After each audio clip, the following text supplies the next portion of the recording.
Hello all my dear friends, welcome back to my YouTube channel let's learning.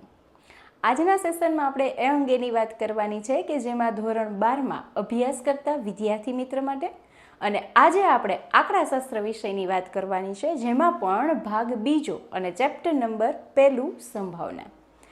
ગયા સેશનમાં આપણે આગલા દાખલાનો અભ્યાસ કરી લીધો છે અને આજે આપણે દાખલા નંબર 10 કરવાના છીએ. સ્વાધ્યાય 1.1 દાખલા નંબર 10. જો તમે અમારી ચેનલ પર નવા હોય તો અમારા વિડીયોને તમે શેર કરો અને આગલા સેશન પણ તમે જોઈ લ્યો, જેથી કરીને તમને ખ્યાલ આવે કે એ કઈ રીતથી આપણે દાખલા ગણેલા છે. બરાબર, એમાં યોગગણ, છેદગણ, થિયરી પણ છે, એ પણ તમે જોઈ શકો છો. તો ચાલો આજે આપણે દાખલા નંબર કયો કરશું, તો કે દાખલા નંબર 10.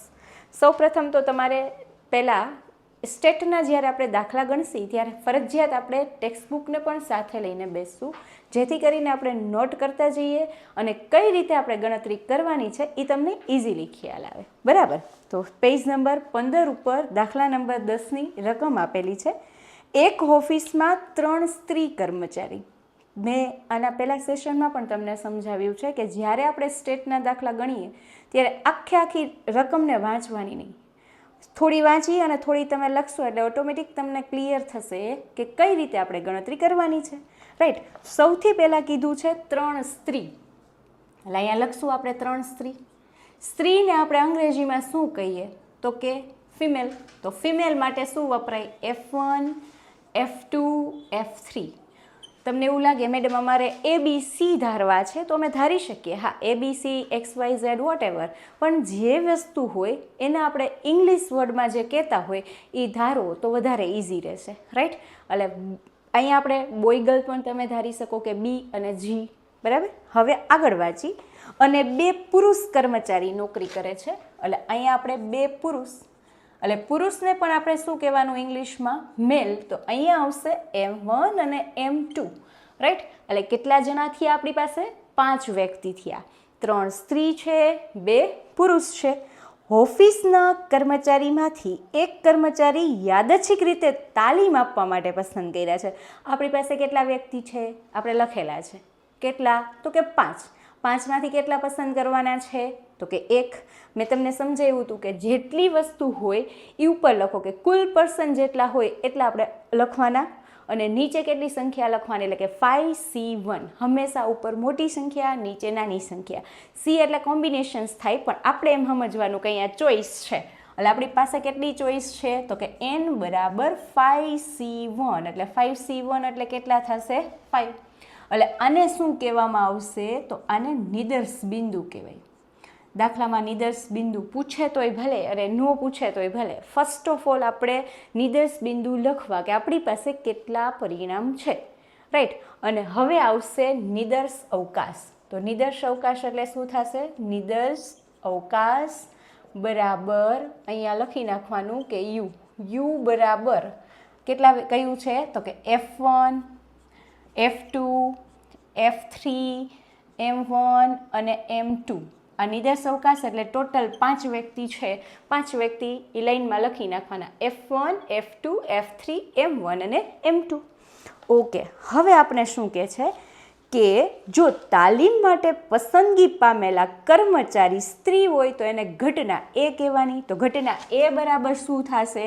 તો અહીંયા આખું પહેલાં લખવાનું કે ઘટના A બરાબર પસંદ કરેલ વ્યક્તિ કે તાલીમ આપવાવાળી વ્યક્તિ સ્ત્રી હોય. તો પહેલાં વિચારી લ્યો કે સ્ત્રી કેટલી છે? તો કે 3. બરાબર, તો અહીંયા A બરાબર કેટલા લખવાના? તો કે A બરાબર F1 અથવા તો F2 અથવા તો F3. એટલે 3માંથી શું થશે? કોઈ પણ એક થશે. હવે શું આવશે? તો કે ઘટના B. હવે ઘટના B શું કહે છે કે તે કર્મચારી પુરુષ હોય. તો પુરુષ તો કેટલા છે આપણી પાસે? તો ઓપ્શનમાં 2 છે, એટલે એમાં શું લખી નાખવાનું તમારે? M1 અને M2. ઘટના છે તમને જે લાઈનમાં આપી હોય એ પ્રમાણે તમારે લખવાની. તમે ABC જ લખો એવું જરૂરી નથી, પણ અહીંયા તમને પછીના જે ઓપ્શન આપ્યા છે એમાં A, B અથવા પ્રશ્નમાં આપને કીધું છે ઘટના A. જો ચોખવટ ન કરી હોય તો તમે ગમે એ ઘટના દર્શાવી શકો, A1 A2 A3 XYZ કોઈ પણ ઘટના, પણ અહીંયા પર્ટિક્યુલર ABC કીધું છે એટલે આપણે ABC ધારવાનું થશે, રાઈટ. પસંદ કરેલ વ્યક્તિ પુરુષ હોય તો પુરુષ કેટલા છે? તો પુરુષ 2 છે. કયા કયા? M1 અને M2. હવે ઓપ્શનમાં જઈએ તો ગણ મેળવો.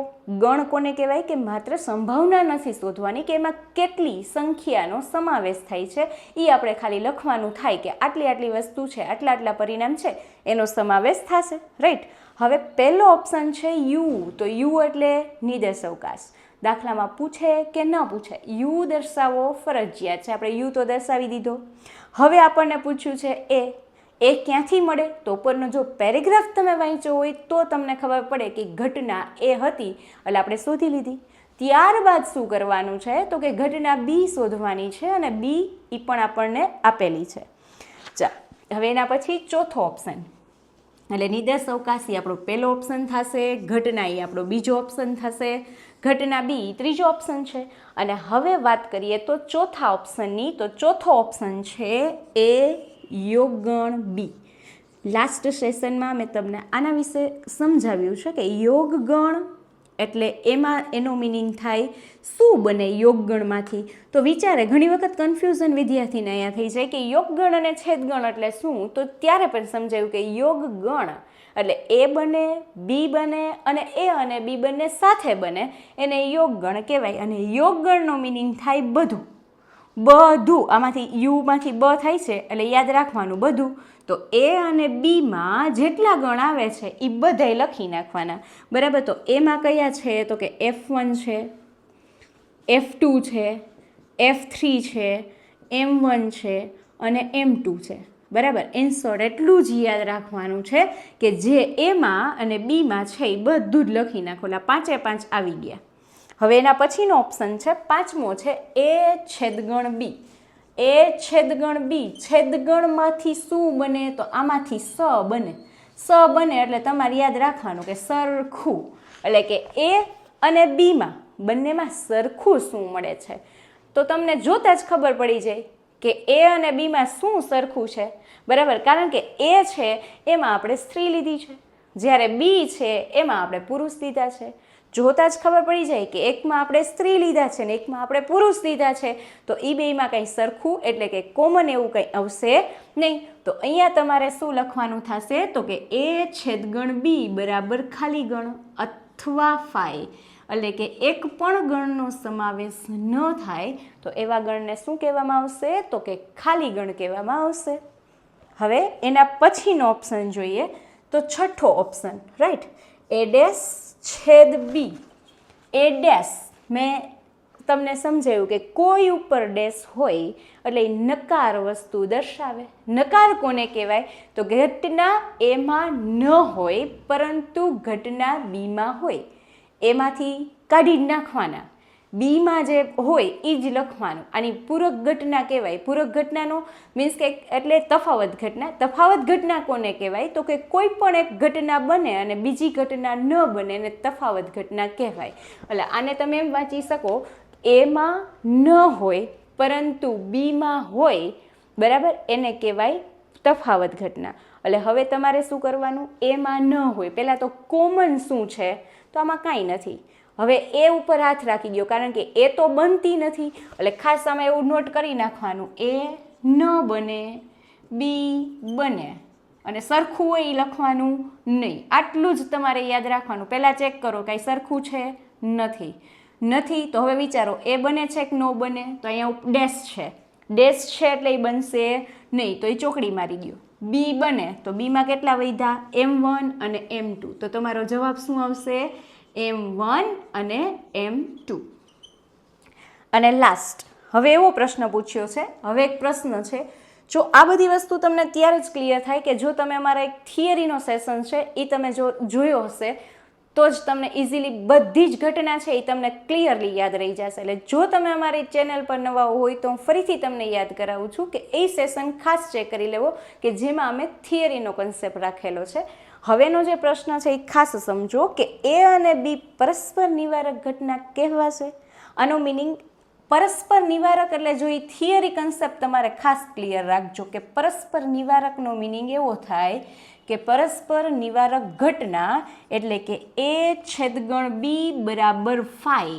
એટલે જોઈ લ્યો કે જો પરસ્પર નિવારક ઘટનાનો નિયમ આ છે કે એ છેદગણ બી બરાબર ખાલી ગણ થાય તો પરસ્પર નિવારક ઘટના કહેવાય. હવે આ દાખલામાં જ ચેક કરવાનું કે આપણે અહીંયા ઉપર ગોતી જ લીધું છે. જો એ છેદગણ બી બરાબર ખાલી ગણ એટલે એ અને બીમાં કાંઈ જ સરખું નથી. કાંઈ જ સરખું ન હોય તો આ ઘટના કેવી છે? આપણો જવાબ જ આ જ જોઈ છે. એટલે અહીંયા ખાલી ગણ થાય છે. એટલે અહીં ઉપર લખી નાખવાનું કે આપેલ ઘટના કેવી છે? તો કે પરસ્પર નિવારક અને નિવારક ઘટના છે.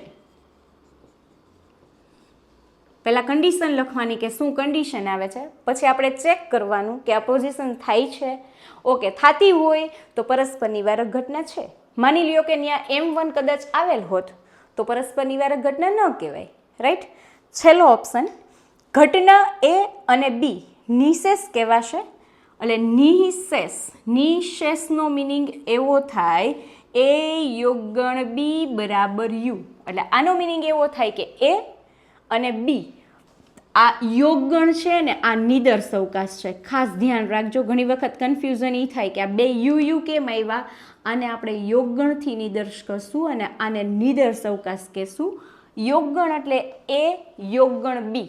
એટલે એ યોગગણ બી એટલે યોગગણ એટલે મેં સમજાવ્યું એ પ્રમાણે યોગગણ એટલે બધું. યોગગણ એટલે બધું અને એક અને ઈ છે એ બરાબર યુ થઈ જવું જોઈએ.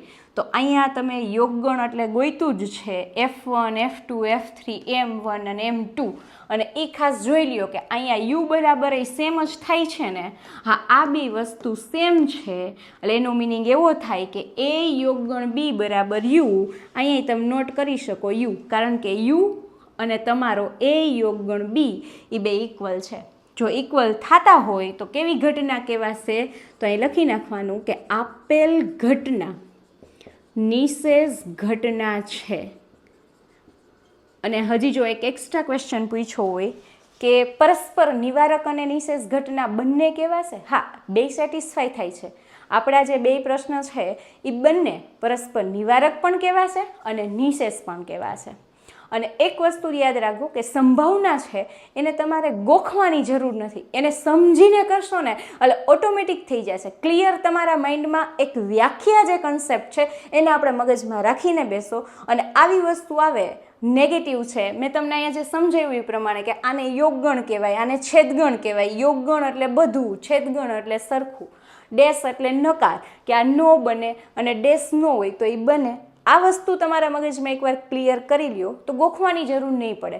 વિદ્યાર્થી મિત્રો, તમને સંભાવના ચેપ્ટર અઘરું લાગશે, પણ જો તમે અમારા વિડીયો અને સેશનને ચેક કરતા રહેશો અવારનવાર અને બેલ આઇકોન પર ક્લિક કરો કે જેથી કરીને તમને નોટિફિકેશન પણ આવી જાય અને નવા વિડીયો પણ તમને મળતા રહેશે. વધારે સેશન આપણે નેક્સ્ટ લેક્ચરમાં કરશું. Thank you.